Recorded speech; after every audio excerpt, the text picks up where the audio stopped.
সেগুলো প্রশাসন জবাব দাও। We want justice. justice. We demand Justice. অভয় আন্দোলনের সঙ্গে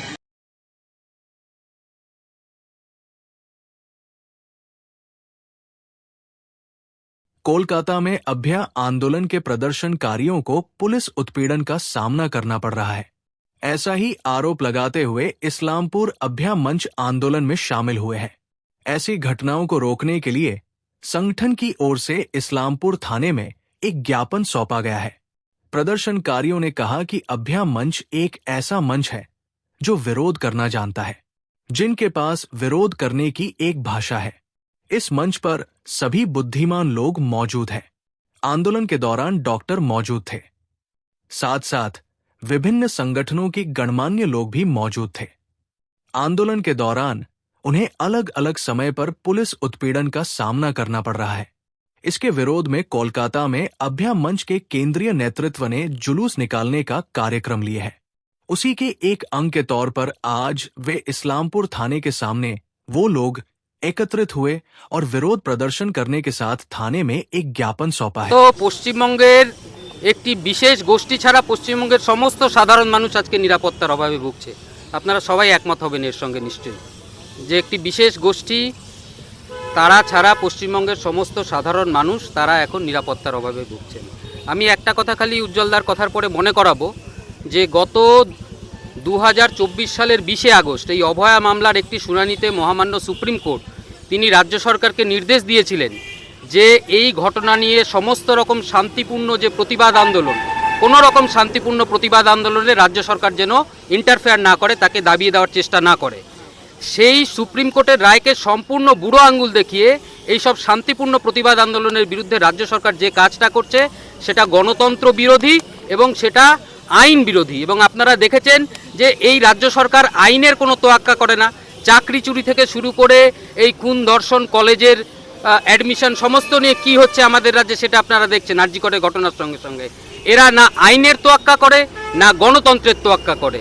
এই সরকার এদের মদতে সম্পূর্ণ এই যে অভয়া হত্যা এবং তাকে ধামাচাপা দেওয়া পুরোপুরিভাবে এই সরকারের মদতে ঘটেছে। এবং আজকে কেন্দ্রীয় সরকারের যে সিবিআই তারা এদের সঙ্গে যোগসাযোগ করে এই পুরো তদন্তটাকে নষ্ট করে দিচ্ছে। এবং আজকে রাজ্যের মানুষ যেভাবে প্রতিবাদে পথে নেমেছিলেন, এটা ডাক্তারদের বিষয় নয়, একেবারেই ডাক্তারদের বিষয় নয়, এটা রাজ্যের সাধারণ মানুষের। কারণ অভয়ার ঘটনার পরে আজকে গোটা রাজ্যে এই এক বছরে আরও অন্তত 50টা এরকম অভয়া ঘটে গেছে। তো সেই সব কিছু মিলিয়ে আমাদের যে প্রতিবাদ আন্দোলন সেটা কিন্তু জারি থাকবে। সরকার যদি ভেবে থাকে যে দুজন ডাক্তারকে, দুজন প্রতিবাদীকে সমন পাঠিয়ে থানায় ডেকে পাঠিয়ে ভয় দেখিয়ে এই আন্দোলনকে থামিয়ে দেবে, তাহলে তারা মূর্খের স্বর্গে বাস করছে। অভয় মঞ্চ এমন একটি মঞ্চ যে মঞ্চটা প্রতিবাদ করতে জানে এবং প্রতিবাদের ভাষা তাদের আছে। এই মঞ্চে আপামর জনসাধারণ থেকে শুরু করে সমস্ত মানুষ যারা ইসলামপুরে ভালো কিছু করতে চায় এবং ইসলামপুরকে আরও ভালো করতে চায়, খালি ইসলামপুর বলে নয়, সারা পশ্চিমবঙ্গকে একটা ভালো দিশা এবং দিক দেখাতে চায়, সেই মঞ্চই হচ্ছে অভয় মঞ্চ। এবং এই অভয় মঞ্চ আমরা দীর্ঘদিন ধরেই কাজ করছি। আজকের যে কর্মসূচি আমরা যে ডেপুটেশনটা দিলাম, সেই ডেপুটেশনটা দেওয়ার পেছনে প্রথম কারণ হলো যে আমাদের কেন্দ্রীয় নেতৃত্ব, যেখানে কলকাতাতে যে ডাক্তারবাবুরা অগ্রভাগে ছিলেন এবং তার সাথে অন্যান্য গণসংগঠন এবং অন্যান্য সংগঠনের যারা নেতৃস্থানীয় ছিল তারাও ছিল, তাদেরকে বিভিন্ন সময়ে বিভিন্নভাবে সমন করে পুলিশি হেনস্থা করার প্রচেষ্টা করে যাচ্ছে এবং অলরেডি করেছেন। এবং সেই ইয়েতে আজকেও এই আমাদের ডাক্তারবাবুদের কলকাতাতে থানাতে তাদের ডেকে পাঠানো হয়েছে এবং এই প্রতিবাদে ওখানে আমরা কেন্দ্রীয় নেতৃত্ব একটা বড় কর্মসূচি নিয়েছে। সেটা হচ্ছে মিছিল করে জুনিয়র ডাক্তার থেকে শুরু করে অন্যান্য সবাই মিলে এসে থানাতে গিয়ে সেখানে ডেপুটেশন দেবে, সেখানে অবস্থান করবে, সেখানে কর্মসূচি পালন করবে যতক্ষণ তাদের ইন্টারোগেশন চলবে। অ্যাকচুয়ালি ইন্টারোগেশনটা তো মানে ইচ্ছা করেই করা এবং ইচ্ছা করে করতে বাধ্য করা হচ্ছে, প্রশাসনকে দিয়ে করানো হচ্ছে। প্রশাসন হাতের পুতুল হয়ে গেছে এবং সেই পুতুল হওয়া সত্ত্বেও কিছু কিছু জায়গায় এখনও প্রশাসন হয়তো সরাসরি আমাদের সাথে এখানে আমাদের সেভাবে ডিরেক্ট কলিশনে আসেনি বা আমরা সেরকম দেখিনি, কিন্তু আগামীতে যাতে না হয় এবং এই ধরনের হ্যারাসমেন্ট যাতে সাধারণ মানুষ থেকে শুরু করে এবং আমাদের ডাক্তারবাবু এবং অন্যান্য কর্মচারীবৃন্দ কাউকেই যাতে না করে, সেই প্রতিবাদে আজকে সেই কর্মসূচি নিয়ে আমরা ডেপুটেশন দিলাম। তিনি এই ব্যাপারটি পড়লেন, তাতে বলা হলো অ্যাকচুয়ালি, এবং আমাদের কিছু লোকাল ইস্যু আছে, সেই লোকাল ইস্যুগুলো নিয়েও আমরা সেখানে কথা বললাম। আমাদের মেন ইস্যু তো এই ধরনের হ্যারাসমেন্ট যাতে না করা হয়, সমস্ত সিটিজেন থেকে শুরু করে ডাক্তারবাবুরা এবং যারা আমাদের এই ধরনের কাজের সাথে জড়িয়ে আছে, মানে হাসপাতালের কাজ বলে নয়, যে কোনো প্রতিবাদী যে ধরনের কাজ যেগুলো করতে গেলে সবসময় হ্যারাস করেন, সেই ধরনের কাজে যেন হ্যারাসমেন্ট না করা হয় সেই প্রতিবাদ। এবং আমাদের লোকাল ইস্যুর মধ্যে যেগুলো আছে সেগুলোর মধ্যে, এবং ইসলামপুর এসডি হসপিটাল এবং সুপার স্পেশালিটি হসপিটাল, দুটো হসপিটালেই হচ্ছে যে পুলিশি রাউন্ড দেওয়ার কথা ছিল, সেই রাউন্ড এখন ঠিক মতো হচ্ছে না রেগুলার, সকাল বিকেল। এবং মহিলা পুলিশের যে একটা ভূমিকা ছিল, বলা হয়েছিল যে মহিলা পুলিশ বিকেলবেলায় দুটো ওয়ার্ডে ঘুরবে, সেই ইয়েও আমরা দেখতে পাইনি। তিন হচ্ছে বিভিন্ন মানে অপরিচিত ব্যক্তিরা যারা মদ্যপান করে হোক বা নেশাগ্রস্ত হয়ে বিভিন্ন জায়গায় ঘুরে বেড়াচ্ছে, কিছু দালাল চক্র হসপিটালের ভেতরে সবসময় ঘোরাঘুরি করছে এবং তারা পেশেন্ট ধরে নিয়ে যাচ্ছে বা অন্য কিছু করছে, যার ব্লেম ডাক্তারবাবুদের ওপর এবং অন্যান্য স্টাফের ওপর পড়ছে।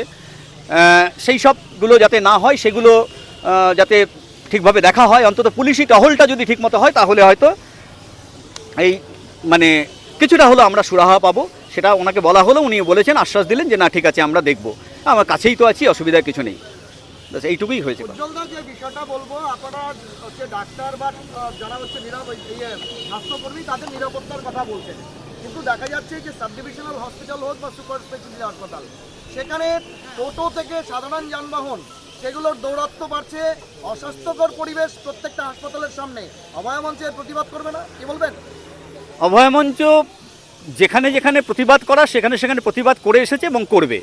এখন ঘটনা হচ্ছে কিছু কিছু প্রেমিসেস থাকে, যে প্রেমিসেসে সবসময় একটা মঞ্চ গিয়ে কাজ করতে পারে না, সেখানে আমরা আমাদের সুপারিনটেন্ডেন্ট যিনি আছেন, যিনি তার হসপিটাল এবং রক্ষাকর্তা, তার সাথে ডেফিনেটলি আমাদের যারা হাসপাতালের নেতৃত্ব যারা আছে তারা যাবে, এবং প্রয়োজনে যদি আমাদের মনে হয় যে অভয়মঞ্চের নেতৃত্বকে ওখানে যেতে হবে, তাহলে আমরা সেইভাবে যাব এবং সেটা নিয়ে আমরা পরবর্তী পদক্ষেপ নেব। মূলত কয় দফা দাবি নিয়ে আজকে থানায় ডেপুটেশন দিল অভয়মঞ্চ? 2 দফা দাবি। একটা হচ্ছে কেন্দ্রীয় যে হ্যারাসমেন্ট হচ্ছে, সেই হ্যারাসমেন্টের প্রতিবাদ স্বরূপ এখানে আমরা জানানো যে আগামীতে যেন আমাদের ওপরও কোনো হ্যারাসমেন্ট না আসে। আর 2 হচ্ছে এখানকার লোকাল যে অ্যাডমিনিস্ট্রেটিভ যে ফেলিওর এবং যে প্রশাসনিক ফেলিওর, যেখানে মিসকেপিয়েন্টসরা ঘুরে বেড়াচ্ছে, বিভিন্ন রকম দৌরাত্ম বেড়ে যাচ্ছে, সমাজবিরোধী দৌরাত্ম, ঠিক আছে, এবং তার সাথে সাথে কিছু দালাল চক্র, সেইগুলো যাতে ঠেকানো যায় তাদের তরফ থেকে যতটুকু করার তাদের বলা হয়েছে। হ্যাঁ, এগুলো তো আমাদের বলা হয়েছে, বারবারই বলা হয়েছে, আবারও বলা হবে। সুপার স্যারের সাথে আমরা এগুলো নিয়ে বসেছি। আগেরবার যে সিএমওই ছিলেন, উনিও সিএমওই যিনি ছিলেন ওনার সাথেও কথা হয়েছে। এখন আমাদের নতুন সিএমওই এসছেন, তো ওনার সাথেও আমরা এই ব্যাপারগুলো নিয়ে বসবো। আগের সিএমওই এই ব্যাপারগুলো নিয়ে অনেক কিছু কাজ এগিয়েওছেন, সেটার জন্য ওনাকে আমরা ধন্যবাদ জানাবো। আর আরও যে কিছু কিছু কাজ যেগুলো বাকি রয়েছে সেগুলো নিয়ে আবার আমাদেরকে বসতে হবে। এই আমাদেরকে বারবার এইভাবে তাগাদা দিয়ে যেতে হবে। আশা করি জিনিসগুলো আস্তে আস্তে ঠিক হবে, এটাই আমাদের আশা রইল। আমার নাম ডক্টর সুমন রায়।